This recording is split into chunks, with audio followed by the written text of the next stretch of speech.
This is FNX.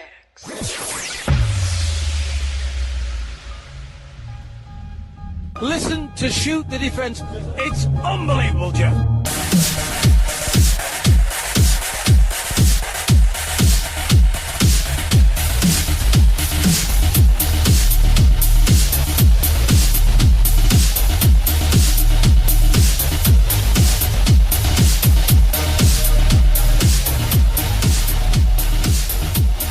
Hello and welcome to a very special edition of Shoot the Defence, brought to you by the FNX Network, My Sportswear and the Offside Trust. I'm your host Stel, and on this edition I was joined by former Greece and Benfica captain Kostas Katsouranis. Here's how it went. What was it like playing in what fans called the Dream Team alongside the likes of Nikolaidis, Zagorakis, Tsartas and Michael Creek? Yes, for me it was important that I go to one big team like AEK. And they have many good players. And for me it was more easy for put out my quality, for put out all my power. And it was more easy to play in one good team with very, very good players. The club went through some financial problems around 2004, which saw Nikolaidis head the consortium to take over the club and replace Bajovic with Fernando Santos. What do you remember about the atmosphere at the club before and after Nikolaidis took control? Yes, the atmosphere was good because all the fans, they want Nikolaidis, the players, they have security, they feel good with Nikolaidis president, and with Nikolaidis president 2 years staying night, it was very beautiful and very good for me. Now, 2004 was a huge year for Greece. The Olympics were coming home, but no one predicted Greece would pull off the biggest shock in international football history and win the European Championships. I think Greece qualified as group winners, so was confidence high in the squad going into the tournament? Yes, I think we deserve to win. We are the better team in the tournament in Portugal. We have the most strong mentality from all the other teams. We have big players, and I think we deserve to win the Euro in Portugal. Now, I'm sure you've been asked this 1,000,001 times about that summer. I mean, I remember going to Southgate, an area in London, after the quarter-final, semi-final and the final, and there was at least 2,000 Greeks and Cypriots celebrating on the main road. Can you put the whole experience into words? Yes, all the Greek in all the world, it was in the streets. I think it was wonderful for us.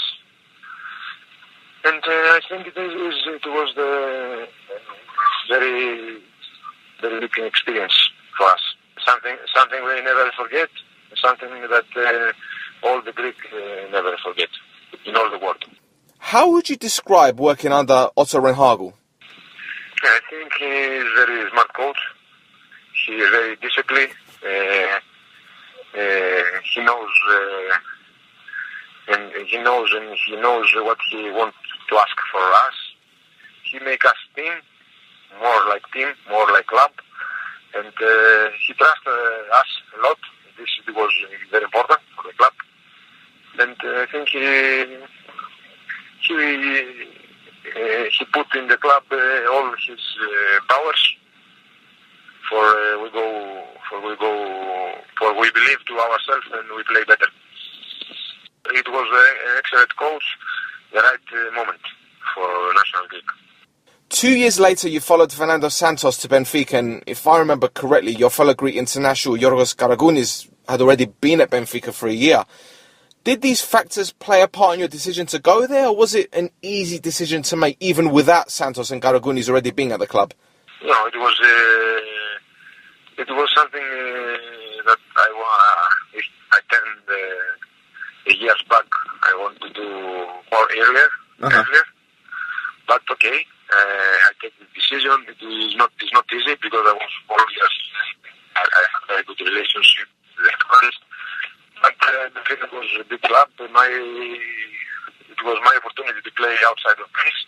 I want a lot to play outside.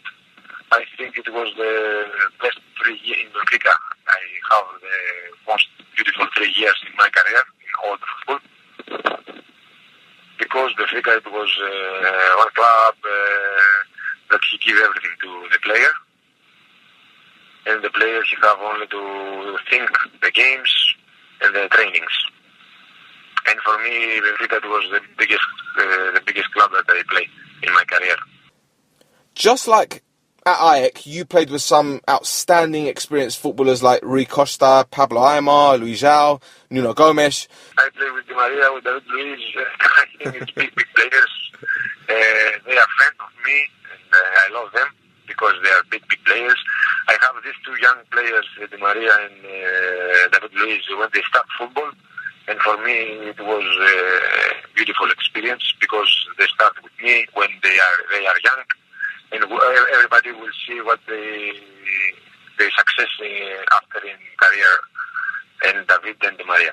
I think all the others, it was big players like Rui Costa, like Di Maria, like Pablo Aimar, like Suazo, like Nuno Gomes, like Petit, like Luis João.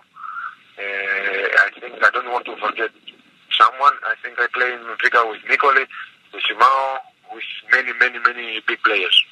And for me, that it was, I told you before, these 3 years, it was the biggest experience of my life. When you look at your time there, which players do you think you learnt most from? I learned football in Benfica. I see the mentality that the fans they have in Portugal.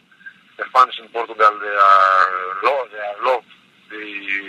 very much the club, and they understand football. They understand what's happening in one game, and all the reactions they have is normal. They understand what's happening in the field. I think they have a very good mentality, the fans in Portugal. And for me, that it was the most different totally from Greece, and it was one of the biggest experience for me, this. After Benfica came moves to Panathinaikos and PAOK, was it a difficult decision to make joining both clubs given your success at AEK? Yes, okay. It's not easy, but when I returned in Greece for family reasons, because that I wanted was to play all the years in Benfica and stop my career in Benfica, but it isn't easy. I must return for family reasons. I come in Panathinaikos because in AEK it was many economic problems. And the better offer that I have was from Panathinaikos, and okay, it was difficult for the fans of AEK, and I understand this, but all the teams that I play as the fans, I give everything, always, in my career. I was professional, I give always in trainings, I give always in the games, and I never have bad reacts for the fans. I respect the fans, and this is football. Some players change teams, some players play like Totti in one team, whole the career. Okay, this is the football. But many players change teams. Olympiacos have won 19 titles in 21 years. How much do you think their dominance has hurt the Greek league, and how long do you think it will last?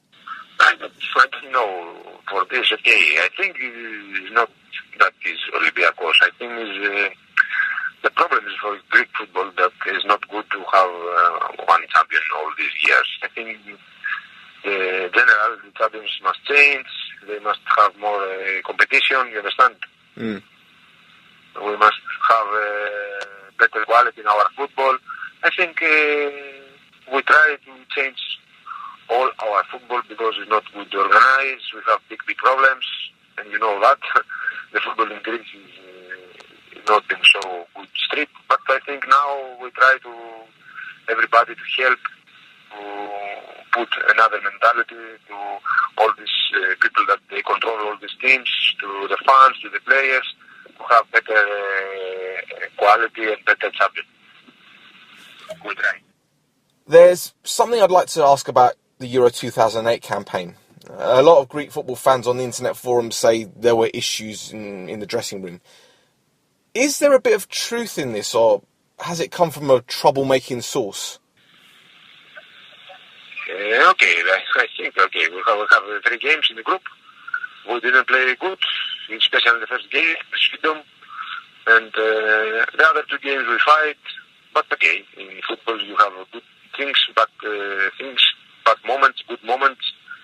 I think the team didn't have one good tournament in 2008. I don't think there was problems in the squad. I think we are not in good condition as the team, and we didn't play well.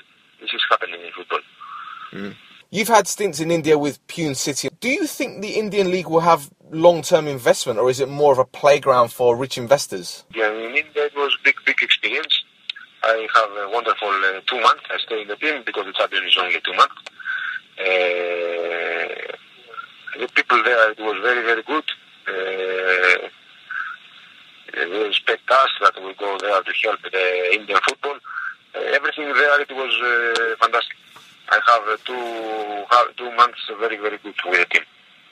My team, it was good for Indian football, and we have 2 months very, very good. It was good organized. I think every year is better in India. Okay, they give money. I don't know if it's good money or not good money. I think every player he decides if he want to go there or not. For me, if I was for me to offer to give someone an advance, I say to him that in India is good and he must go because the champion is good. It's not bad there. You play all the game in full stadium. It's good. The quality of the field is good. So what are you doing now you've retired? Will you stay in the game in some capacity? Now I am in the technical director of my city. We are in second division in Greece. Patra is the city that I was born. And I'm very happy because it's my first team that I played professional for 6 years. And I'm very happy because we fight we come in first league. We try. Now, I've got some questions from the Shoot the Defence and Sofa Sports News Facebook group page. Now, guys, tune into Sofa Sports News. They're a fantastic podcast. Harry, Alavi, Daniel DeLuca, they're doing a fantastic job with the show. You can listen to them on Stitcher, iTunes, SoundCloud. It's a fantastic show. Get involved on their Facebook group page as well. Now, Lucius asks, what was Angel Di Maria like when he first signed for Benfica? I always wanted to know if players like him and David Luiz showed at a young age that they would go on to achieve great things. Yes, quadruple and work a lot. Something in the life is not in the luck. They deserve everything what the success after in any team they played. I think it's two players from the best now in the world. Doran asks, how highly do you rate new Man United signing Lindelof? Yes, I know him because I see many games from Benfica. I think this is one young player, and every year is better, and I think he have a future in Manchester. All the future is for him. I think he's a very, very good level. I don't know if he's success or not in Manchester United because it's a big club, but I think it's a good movement for Manchester. It's a movement because he's one player that the last 2 years play all the games in Benfica, and he have the good level. Chris Pavlakos asks, how big is the difference between a typical session in Greece versus Portugal? Quality of opposition, speed of play, etc. The referee is not whistles so much. This is different. In Greece, every second they whistle a lot. And this it was difficult for me because the football was more fast in Portugal. In Portugal it was better. They have more organized. All the champions is more organized. What about if we say about Greece and Portugal? And in everything, the Portugal football it was better from Greece. In everything, it's different mentality totally. The teams there, they knows that they lose and they win. In Greece now, this is a little difficult. Nobody wants to lose. In football is not exist. This in football is everything is inside. Win, lose, draw, everything. You must respect the opponent, you must respect the other players, you must respect the fans. Everything that was in good level in Portugal in all this. Well, Gossa, it's been great having you on the show. Thank you ever so much for your time. Really appreciate it. You're more than welcome to come back on the show, sir. And we'll speak soon. Okay, my friend. Thank you very much. Canita, take care. Goodbye. Ciao, ciao. Bye. Ciao, ciao, ciao. Before we go, quick thanks to our partners. FNX Network, give them a follow on Twitter at FNX Network. My Sportswear, they're also on Twitter at MySportswear1. I also mentioned earlier Harry and the lads at Sofa Sports News. Nick Tanner, the Offside Trust, Lucky 7 Management, Inspire Me Creations, and also the Football Weekly Show, coming on Sky Channel 238 on the 4th of September. Tune in, and we'll be back soon. Take care.